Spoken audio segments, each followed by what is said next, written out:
ECCE early childhood care and education, ECC की full form है, हिंदी में कहते हैं पूर्व बाल्यावस्था और देखभाल और शिक्षा।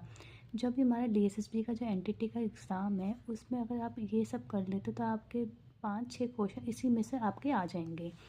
क्या होता है, जन्म से 8 वर्ष तक जब बच्चा 0 से लेकर 8 ईयर का बच्चा होता है उन बच्चों को इसमें इंक्लूड किया गया है कि बच्चों की जो देखभाल और शिक्षक के रूप में परिभाषित किया जाए। अगर पूछा जाए ECC के अंदर किस से लेकर किस साल के बच्चों को इंक्लूड किया गया है, या 0 से लेकर 8 ईयर के बच्चों को इंक्लूड किया गया है।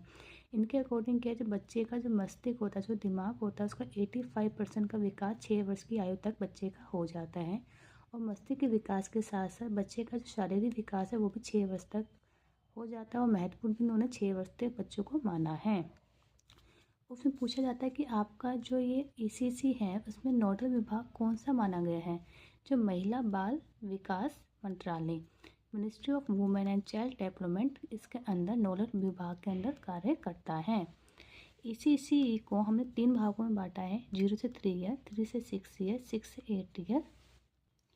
जो 0 से 3 ईयर के बच्चे होते हैं वो क्रच या घरों के माध्यम से ही प्रारंभिक शिक्षा प्राप्त करते हैं।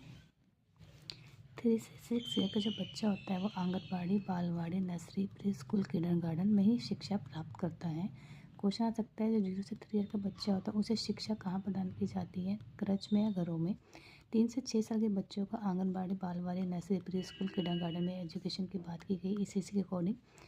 6 से 8 ईयर के जो बच्चे होते हैं स्कूली शिक्षा के हिस्से के रूप में प्रारंभिक प्राथमिक शिक्षा कार्यक्रम इसके अंदर आ जाते हैं, जो स्कूली शिक्षा के हिस्से में आ जाता है। भारत में ECC के प्रणेता कौन थे? जो ECC के अंदर आते हैं, गिरजू भाई जो भारत के अंदर आते हैं, मैडम मोटेंसरी, ताराबाई मोदक, गिरजू भाई भटेका और मैडम मोटेंसरी, ताराबाई मोदक। 2013 में राष्ट्रीय ECC नीति लागू की गई। क्वेश्चन आ सकता है, राष्ट्रीय ECC नीति कब लागू की गई? 2013 में।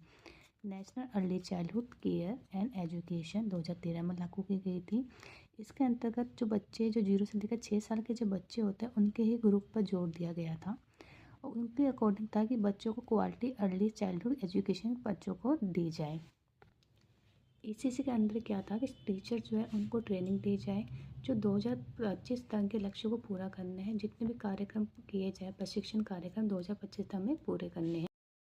सभी बच्चों को गुणवत्तापूर्ण शिक्षा प्रदान करना लक्ष्य 2030 तक पूरा किया जाएगा, जिसमें लक्ष्य रखा गया 2030 तक का रखा गया।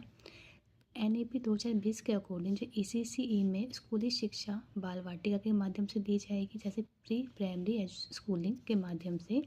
जैसे EP 2020 के अकॉर्डिंग जो ECC में जो शिक्षा दी जाएगी वो बाल वाटिका के अकॉर्डिंग दी जाएगी।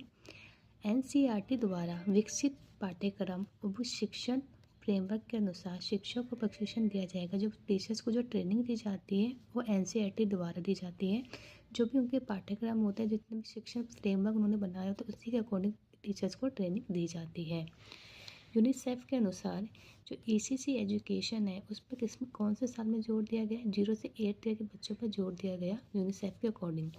अर्ली चाइल्डहुड एजुकेशन में RTE के अकॉर्डिंग अनिवार्य प्रावधान के रूप में मान्यता प्राप्त नहीं है। जो भी अर्ली चाइल्डहुड एजुकेशन दी जाती है RTE के अकॉर्डिंग जो भी अनिवार्य प्रावधान के रूप में मान्यता प्राप्त नहीं है। जो शिक्षा का जो बच्चे को अधिकार है, 3 साल से ऊपर के जो बच्चे हैं उन्हें ही प्री स्कूली एजुकेशन प्राप्त करने का अधिकार है।